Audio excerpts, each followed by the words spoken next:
ಸ್ನೇಹಿತರೆ ನಮಸ್ಕಾರ. ನಾನು ಡಾಕ್ಟರ್ ವಿನೋದ್ ಕುಲಕರ್ಣಿ. ಒತ್ತಡ ನಿರ್ವಹಣೆಯ ಬಗ್ಗೆ ಕನ್ನಡದಲ್ಲಿ ಇದು ನನ್ನ 2ನೇ ವಿಡಿಯೋವನ್ನು ತಮಗೆ ಅರ್ಪಿಸುತ್ತಿದ್ದೇನೆ. ಸಮಯ ಸಿಕ್ಕಾಗ ನನ್ನ ವಿಡಿಯೋಗಳನ್ನು ವೀಕ್ಷಿಸಿ, ಇಷ್ಟ ಆದರೆ ಲೈಕ್ ಅಂತ ಮಾಡ್ತಾರೆ, ಅದನ್ನು ಮಾಡಿ ಬೇರೆಯವ್ರ ಜೊತೆಗೆ ಹಂಚಿಕೊಳ್ಳಿ, ಎಲ್ಲರಿಗೂ ಸಹಾಯ ಆಗಲಿ. ನನ್ನ ಯೂಟ್ಯೂಬ್ ಚಾನಲ್ಗೆ ಚಂದಾದಾರರಾಗಿ.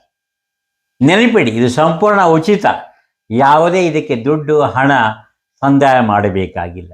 ನಿಮಗೆ ಜ್ಞಾನದ ವಿಡಿಯೋಗಳನ್ನು ಆರೋಗ್ಯ, ಶಾರೀರಿಕ ಆರೋಗ್ಯ, ಮಾನಸಿಕ ಆರೋಗ್ಯದ ಬಗ್ಗೆ ನಾನು ಮಾಡುವಂಥ ವಿಡಿಯೋಗಳನ್ನು ತಾವು ಉಚಿತವಾಗಿ ನೋಡಬಹುದು, ಇತರರೊಡನೆ ಹಂಚಿಕೊಳ್ಳಬಹುದು. ಒತ್ತಡ ನಿರ್ವಹಣೆ 2ನೇ ವಿಡಿಯೋದಲ್ಲಿ ಇನ್ನೊಂದು ಕೆಲವು ಅಂಶಗಳನ್ನು ಹೇಳುತ್ತೇನೆ. ಆತ್ಮಾವಲೋಕನ ಮಾಡಿಕೊಳ್ಳಬೇಕು. ಆಂಗ್ಲ ಭಾಷೆಯಲ್ಲಿ ಇದಕ್ಕೆ ಇಂಟ್ರೋಸ್ಪೆಕ್ಷನ್ ಅಂತೀವಿ. ನಾನೇನು ಇವತ್ತು ಮಾಡಿದೆ, ಪ್ರತಿನಿತ್ಯ ರಾತ್ರಿ ಮಲಗಬೇಕಾದ್ರೆ ಒಂದು 5 ನಿಮಿಷ ಆತ್ಮಾವಲೋಕನ ಮಾಡಿಕೊಳ್ಳೋಣ. ಇವತ್ತು ನಾನೇನು ತಪ್ಪು ಮಾಡಿದೆ, ನಿನ್ನೆಗಿಂತ ಇವತ್ತು ನಾನು ಹೆಚ್ಚು ಎಷ್ಟರ ಮಟ್ಟಿಗೆ ಸುಧಾರಿಸಿದೆ, ನನ್ನ ನಾಳೆಯ ದಿನಚರಿ ಹೇಗೆ ನಾನು ಸುಧಾರಣೆ ಮಾಡಿಕೊಳ್ಳಬಲ್ಲೆ. ಈ ರೀತಿ ಪ್ಲಾನಿಂಗ್ ಮಾಡಿದರೆ ಪ್ರಾಯಶಃ ಒತ್ತಡ ಆಗೋದಿಲ್ಲ. ನಿಮ್ಮ ಪಾತ್ರವನ್ನು ಸರಿಯಾಗಿ ನಿರ್ವಹಿಸಿ. ತಂದೆಯಾಗಿ ನಿಮ್ಮ ಪಾತ್ರ, ಅಜ್ಜನಾಗಿ ನಿಮ್ಮ ಪಾತ್ರ, ಮಕ್ಕಳಾಗಿ ನಿಮ್ಮ ಪಾತ್ರ, ಭ್ರಾತೃನಾಗಿ ನಿಮ್ಮ ಪಾತ್ರ, ತಂಗಿಯೋ ಅಕ್ಕನಾಗಿ ನಿಮ್ಮ ಪಾತ್ರ, ಅತ್ತೆಯಾಗಿ ನಿಮ್ಮ ಪಾತ್ರ. ಸರಿಯಾಗಿ ನಮ್ಮ ಪಾತ್ರಗಳನ್ನು ನಾವು ನಿರ್ವಹಣೆ ಮಾಡಿದರೆ ಯಾರಿಗೂ ಮಾನಸಿಕ ಒತ್ತಡ ಆಗದು. ಸಮಯ ಪರಿಪಾಲನೆ ಅದು ಬಹಳ ಮುಖ್ಯ.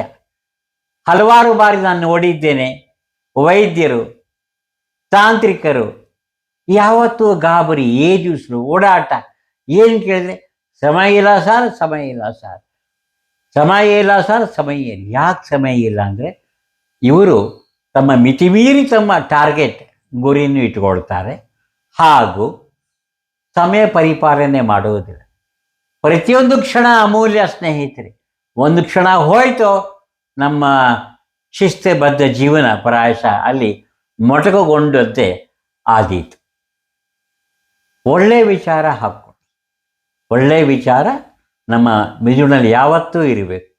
A man is known by his thoughts, A person is known by his friends ಅಂತ ಹೇಳುತ್ತೆ. ಆದಷ್ಟು ಕನ್ನಡ ವಿಡಿಯೋದಲ್ಲಿ ಆಂಗ್ಲ ಭಾಷೆಯ ಪ್ರಯೋಗ ಬೇಡ ಅಂತ ನನ್ನ ಅನಿಸಿಕೆ. ಏನೋ ಮನಸ್ಸಿಗೆ ಬಂತು, ಆದರೆ ತಲೆಯಲ್ಲಿ ಬೇರೆ ಇರಿತು, ಅದಕ್ಕೆ ಒಂದು ಆಂಗ್ಲ ಭಾಷೆಯ ಒಂದು ಗಾದೆ ಮಾತನ್ನು ಉಚ್ಚರಿಸಿದೆ.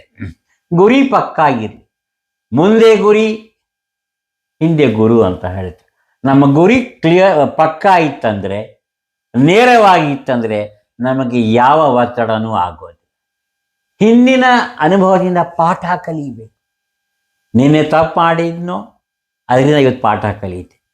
2 ವರ್ಷ ಹಿಂದುಗಡೆ ನನ್ನ ಆರ್ಥಿಕ ಸಮಸ್ಯೆ ಇದ್ದರೂ ಕೂಡ ನಾನು ಬ್ಯಾಂಕಿನಿಂದ ಸಾಲ ಪಡೆದುಕೊಂಡು ಒಂದು 4 ಚಕ್ರದ ವಾಹನವನ್ನು ಖರೀದಿ ಮಾಡಿದೆ.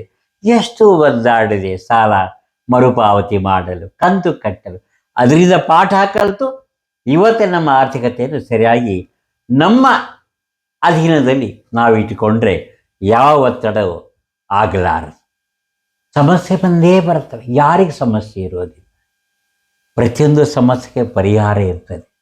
ಒಂದೊಂದೇ ಸಮಸ್ಯೆ ಪರಿಹಾರ ಮಾಡಿಕೊಳ್ಳಿಕ್ಕೆ ಪ್ರಯತ್ನ ಮಾಡಿ. ಎಲ್ಲ ಸಮಸ್ಯೆ ಒಂದೇ ಸರ್ತಿ ನಾನು ಪರಿಹಾರ ಕಂಡುಕೊಳ್ತೇನೆ ಅಂಥೇಳಿ ಈ ಮೂಢನಂಬಿಕೆ, ಈ ಗೊಂದಲಮಯವಾದ ವಾತಾವರಣಕ್ಕೆ ನೀವು ಸಿಲುಕು ಹಾಕೋಬೇಡಿ. ಸಮಸ್ಯೆಗೆ ಪರಿಹಾರ ಇದೆ. ಶಾಂತ ಚಿತ್ತರಾಗಿ ಸ್ನೇಹಿತರೊಡನೆ ಹಂಚಿಕೊಳ್ಳಿ. ನಮ್ಮ ದುಃಖ ದುಮ್ಮಾನಗಳನ್ನು ಇತರರೊಡನೆ ಹಂಚಿಕೊಂಡರೆ ಅದು ಕಡಿಮೆ ಆಗ್ತದೆ, ಕಾಲು ಭಾಗ ಆಗ್ತದೆ, ಅರ್ಧ ಆಗ್ತದೆ. ನಮ್ಮ ಸಂತೋಷ, ನಮ್ಮ ಖುಷಿಯನ್ನು, ನಮ್ಮ ಸಂತಸ ಹಂಚಿಕೊಂಡರೆ ಅದು ಇಮ್ಮಡಿ ಆಗ್ಬೋದು, 100 ಮಡಿ ಆಗಬಹುದು. ಅದನ್ನು ನಾವು ಮಾಡಿದರೆ ಒತ್ತಡ ಕಡಿಮೆ ಆಗ್ತದೆ ಸ್ನೇಹಿತರೆ. ಇತರರಿಗೆ ಸಹಾಯ ಮಾಡಬೇಕು. ಸಹಾಯ ಮಾಡಿದಾಗ ನಮ್ಮ ಸುಪ್ತ ಮನಸ್ಸಿನಲ್ಲಿ ಏನೋ ಒಂದು ಸಂತೋಷ, ಒಂದು ಖುಷಿ.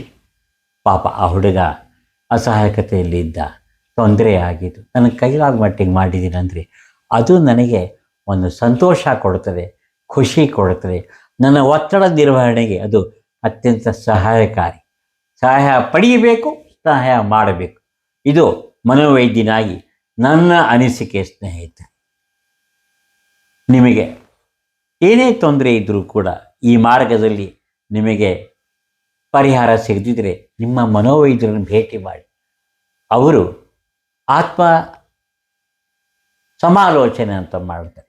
ನಮ್ಮ ಆಸ್ಪತ್ರೆಯಲ್ಲಿ ನಾವು ಮನೋವಿಶ್ಲೇಷಣೆ ಅಂತ ಮಾಡ್ತೇವೆ. ಅದಕ್ಕೆ ನಾರ್ಕೋ ಕೌನ್ಸಿಲಿಂಗ್ ಅಂತಾರೆ. ಒಂದು ಸಣ್ಣ ಚುಚ್ಚುಮದ್ದನ್ನು ರೋಗಿಯ ರಕ್ತನಾಳದಲ್ಲಿ ಅಪಧಮನಿಯಲ್ಲಿ ಕೊಟ್ಟು ರೋಗಿಯ ಸುಪ್ತ ಮನಸ್ಸಿಗೆ ನಾವು ಕೆಲವೊಂದು ಸಲಹೆ ಕೊಡುತ್ತೇವೆ. ಅದು ಅತ್ಯಂತ ಪರಿಣಾಮಕಾರಿ ಸ್ನೇಹಿತರೆ. ನಾನು ಕಳೆದ 45 ವರ್ಷಗಳಿಂದ ನನ್ನ ವೃತ್ತಿಯಲ್ಲಿ ಮನೋವೈದ್ಯನಾಗಿ ನಾನು ಏನು ಅನುಭವ ಕಂಡುಕೊಂಡಿದ್ದೇನೆ. ಬಹಳಷ್ಟು ಜನರು ಈಗ ಅಮೇರಿಕಕ್ಕೆ ಹೋಗಿದ್ದಾರೆ, ಇಂಗ್ಲೆಂಡಿಗೆ ಹೋಗಿದ್ದಾರೆ. ನನಗೆ ಹೇಳ್ತಾರೆ, ಸಾರ್ ತಾವು ಮನೋವಿಶ್ಲೇಷಣೆ ಮಾಡಿ, ನಾರ್ಕೋ ಕೌನ್ಸಿಲಿಂಗ್ ಮಾಡಿ, ಈ 2-3 ನನಗೇನು ಚಿಕಿತ್ಸೆ ಕೊಡ್ರಿ, 2-3 ಸೆಷನ್ ಅಂತೀವಿ, ಬಹಳ ಸಹಾಯ ಆಯಿತು. ನಾನು ಪರೀಕ್ಷೆ ಬಿಡೋನಿದ್ದೆ, BE ಪರೀಕ್ಷೆ ಕಟ್ತಾ ಇರಲಿಲ್ಲ. ತಮ್ಮ ಸಲಹೆಯಿಂದ BE ಆಗಿ ದೊಡ್ಡ ಕಂಪ್ಯೂಟರ್ ಇಂಜಿನಿಯರ್ ಆಗಿ ನಾನು ಅಮೇರಿಕಾದಲ್ಲಿ ಪ್ರತಿ ತಿಂಗಳು 10ರಿಂದ 15 ಲಕ್ಷ ಸಂಪಾದನೆ ಮಾಡ್ತಿದ್ದೇನೆ. ನಾನು ತಮಗೆ ಚಿರಋಣಿ ಅಂತ ಹೇಳ್ತಾರೆ. ತೊಂದರೆ ಇದ್ದಾಗ ಮನೋವೈದ್ಯರನ್ನು ಭೇಟಿಯಾಗಿ ಮನೋವಿಶ್ಲೇಷಣೆ ಮಾಡಿಸಿಕೊಳ್ಳಿ, ನಾರ್ಕೋ ಕೌನ್ಸಿಲಿಂಗ್ ಮಾಡಿಸಿಕೊಳ್ಳಿ, ಕ್ಯಾಟಮೀನ್ ಚಿಕಿತ್ಸೆ ಮಾಡಿಸಿಕೊಳ್ಳಿ. ಇದೆಲ್ಲದರಿಂದ ಒತ್ತಡ ನಿರ್ಮೂಲನೆ ಆಗ್ತದೆ. ಮೊದಲು ಒತ್ತಡ ನಿರ್ವಹಣೆ ನೀವೇ ಮಾಡ್ಕೊಳ್ಬೇಕಾದ್ರೆ ಯಾರ ಸಹಾಯನೂ ಬೇಡ. ಅದಾಗದಿದ್ದರೆ ಮನೋವೈದ್ಯರು ಒತ್ತಡ ನಿರ್ಮೂಲನೆಯನ್ನು ಮಾಡ್ತಾರೆ. ದೇವರು ಒಳ್ಳೇದು ಮಾಡಲಿ. ಈ ವಿಡಿಯೋಗಳನ್ನು ಎಲ್ಲರ ಜೊತೆಗೆ ಹಂಚಿಕೊಳ್ಳಿ. ಶುಭಾಶಯಗಳು. ಭಗವಂತ ಒಳ್ಳೇದು ಮಾಡಲಿ. ಮತ್ತೆ ಭೇಟಿಯಾಗುವ. ನಮಸ್ಕಾರ.